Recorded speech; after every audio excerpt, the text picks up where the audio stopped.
Found that there were about 25,000 ballots that were not printed from the official Dominion PDF ballot.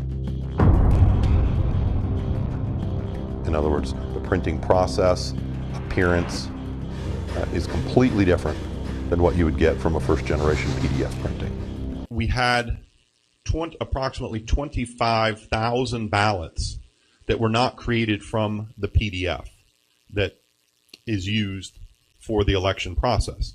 So in other words, the election provider comes up with ballots, and it's specific to a geographical area, because the person that lives in this neighborhood might not be voting for the same people that live in that neighborhood or another neighborhood.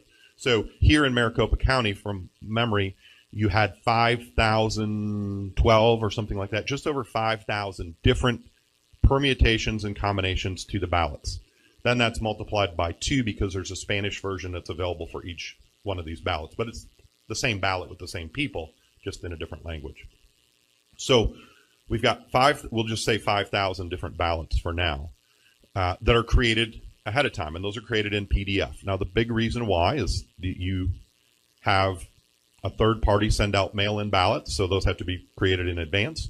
And second, for your early voting, you have vote on demand. So in other words, even if I live way out in the corner of the county, but I work downtown, I could go to something downtown that could print my ballot from my area, and I could vote here. It's convenient. A lot of people do that. So these PDFs are created in advance. They're obviously good quality PDFs, and when they're printed, they should look roughly or exactly the same.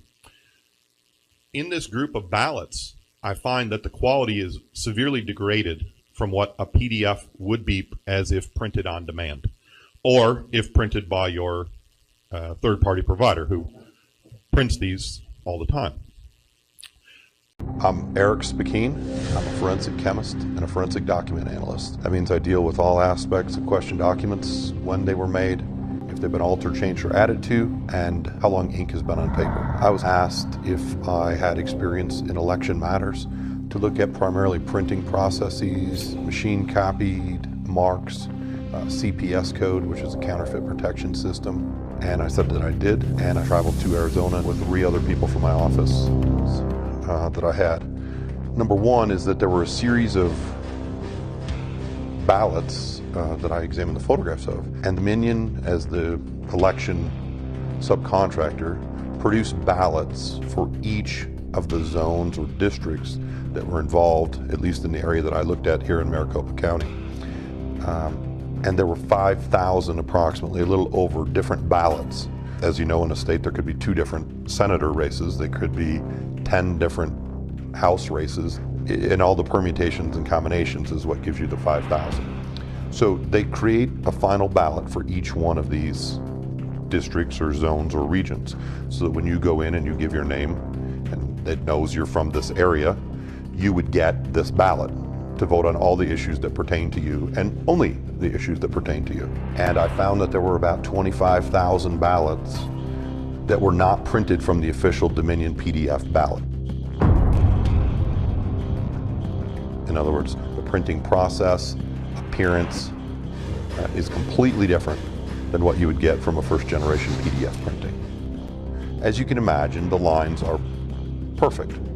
So they're perfectly straight, no breaks in them, the circles or ovals as they may be, and they're a solid line. When I examined some of the early voting ballots and election day ballots from various polling locations, there were about 25,000 that did not have printing from this perfect PDF, as you would expect, but instead had breaks in all the same places around an oval. So you can look at one of the ovals and there are imperfections in the line, and they're in the same place on every single one of these ballots. These 25,000 unidentifiable ballots alone represent over double the amount of Joe Biden's 10,457 vote mark. In July of 21, actually before that, we told them in June, we told them that we suspected, from what we're seeing, 25,000 plus counterfeit, inauthentic ballots.